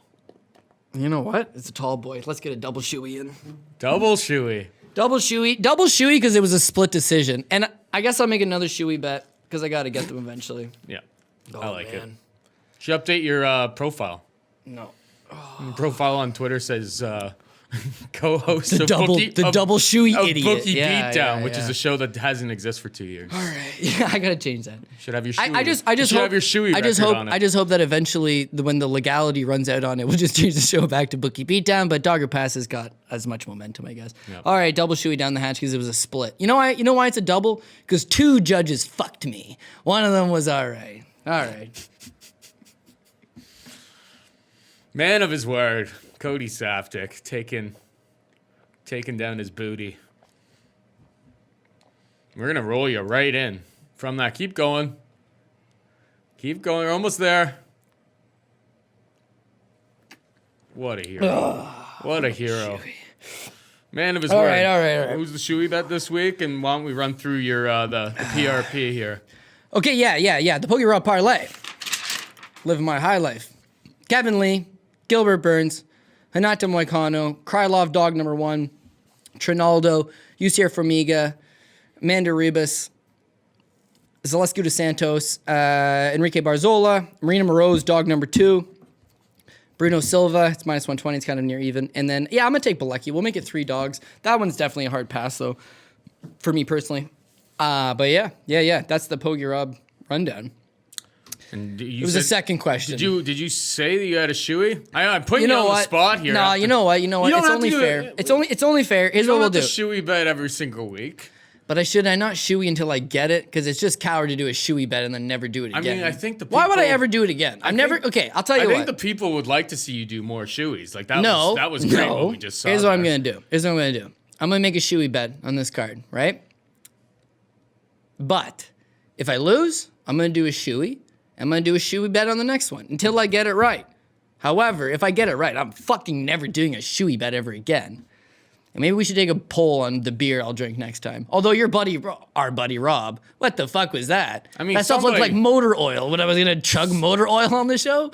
What the hell was that thing? I have puked many a time. Why would I Christ. drink that thing? It's bad enough as it is. When I went to university, Cody, there was a difference between the price of beer and malt liquor, and it was like when you were a student, the difference was enough to make you drink that motor oil trash. Like that stuff is.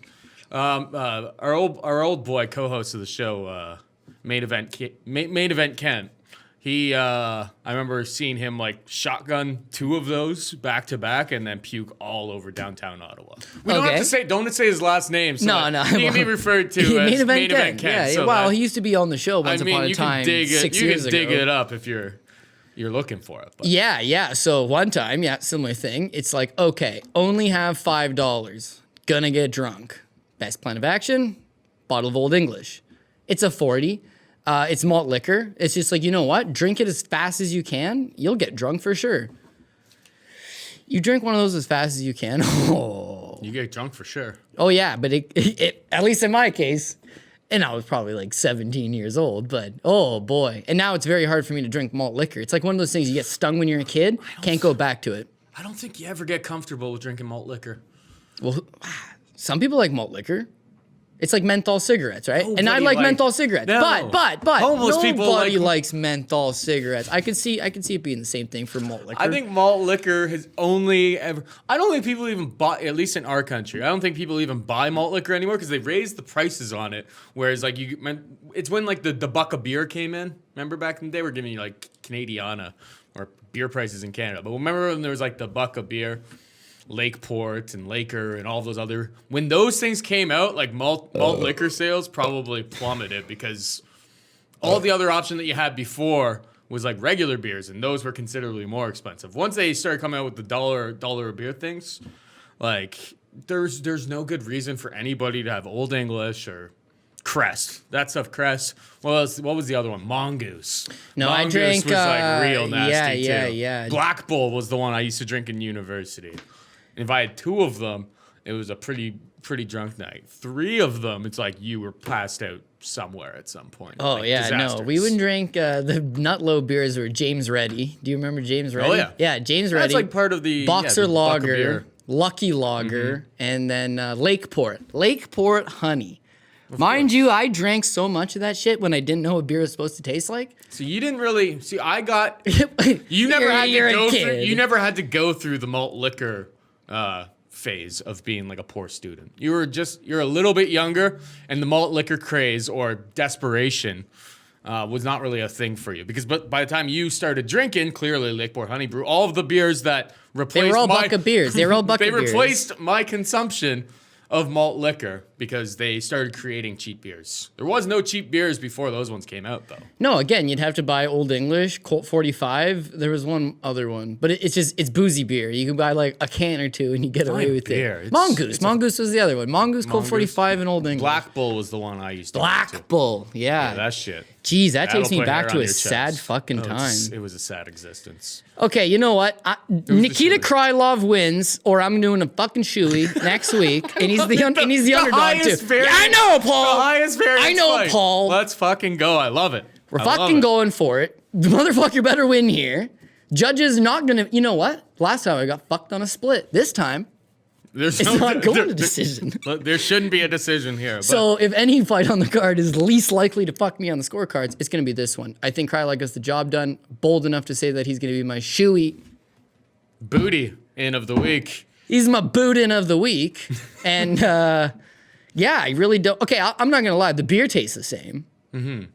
And after downing a tall boy in whatever it took, a minute or 2, definitely start your shows like that. Get fired up. You wanted me to do it at the start of the show? I was saying I should have. Would have been a much better show. For it. the people. I mean, we're on like. I didn't want any of our corporate sponsors being like, the fuck is this guy drinking out of a boot? I'm glad, as the producer here, I'm glad that you are thinking what I should be thinking. Yeah. I'm not thinking that. Yeah, I just wanted we to got see no you- Zach. We got no Zachy Pence behind the glass giving No. us good advice. So this is what happens when you let the inmates run the asylum, Paul. Oh boy, we better wrap this up before Cody Does another one. Before Cody does another one and another one. Hopefully he doesn't have to do one next week because I'm gonna end up with some money on Nikita Krylov. I am going to tail your shoey until it works. So hopefully. I'll put a bold proclamation. I hope you win. Yeah, I hope you win because I'm gonna have money on it now. Buddy, so do I. And also, the only thing I feel bad about Emmers, I didn't care because he still got 40 points. My DraftKings team was fine. My parlays, not like he was a deal breaker. It was still a good card. The problem is I think when people saw it, like, oh fuck, this guy's super confident in him, that they got the impression like this is a mega lock, he's gonna win. Where it's like the mega locks on that card were not Jamal Emmers. He just had some value on him. There was big favorites. You parlayed them together. Perceived value. You're making money. Yeah, it is what it is. So here it's like, yeah, okay, listen, there's a chance that Krylov gets knocked out. I don't see it happening that way. Like a 50-50 I'm chance. backing him. I'll do the shoey. However, my bold proclamation here. If he loses, I do a shoey next week, no problem. A booty, because, Tai Tuivasa dead to me. And I'll do it on week 3. I have to do it again. However, the question for that week will be, out of Black Bull, Colt 45, Old English, if I don't get Krylov, and I make a third shoey bet, and I lose that third shoey bet, that is the punishment. And hopefully it does. God damn it! We don't need not to punish come you. to it. You just want to. I think you just want to show up and drink No. every single time. I'm on board. I'm on board. That's all I'll say. Anyway, All I'm saying is it would be a coward's move to just be like, no, I'm never doing that again. I gotta make things right. So you guys want ments? Here's your fucking ments, pal. I just hope that it never happens again. Krylov gonna take care of business. apparently in New Hey, Jersey, that's they drink like vodka out of condoms or something. That's what our one. Yeah.